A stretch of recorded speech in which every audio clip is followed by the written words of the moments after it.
Media sosial pernah heboh dengan kasus Lisa Mariana yang mengklaim punya anak dari Ridwan Kamil, mantan gubernur Jawa Barat pada tahun 2018 hingga ke 2023. Di sisi lain, nasab para Habib Ba'alawi juga jadi sorotan karena keterhubungan darah mereka digugat.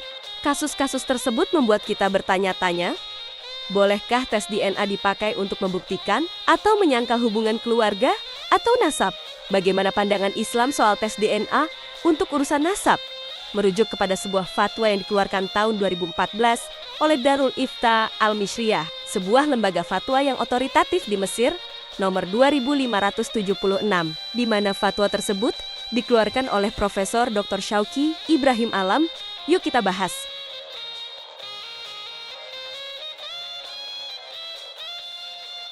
Menurut fatwa Darul Ifta, tes DNA boleh digunakan untuk membuktikan nasab, asalkan terkait dengan beberapa kasus, seperti membuktikan ketersambungan hubungan darah atau hubungan antara orang tua dan anak secara biologis. Tes DNA ini penting dilakukan demi menjaga hak anak, menghidupkan nasab anak, dan menjaga wibawa wanita yang tertuduh kasus tertentu. Lalu, tes DNA juga diperbolehkan dalam kasus sengketa nasab yang tidak jelas.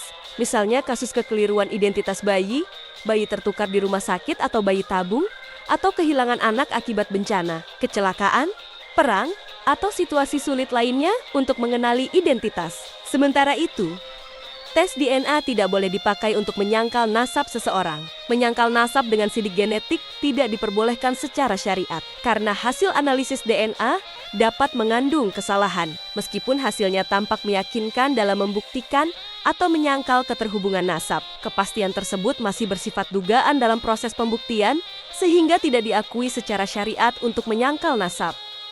Demikian penjelasan fatwa Darul Ifta Mesir mengenai pembuktian nasab menurut syariat Islam. Nasab dalam Islam ditetapkan berdasarkan hukum syariat, bukan hanya berlandaskan hubungan biologis.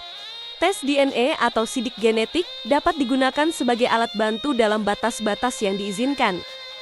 Gimana menurut kamu? Apa kamu setuju dengan fatwa ini? Atau tidak? Tuliskan di kolom komentar dan jangan lupa like dan subscribe ya!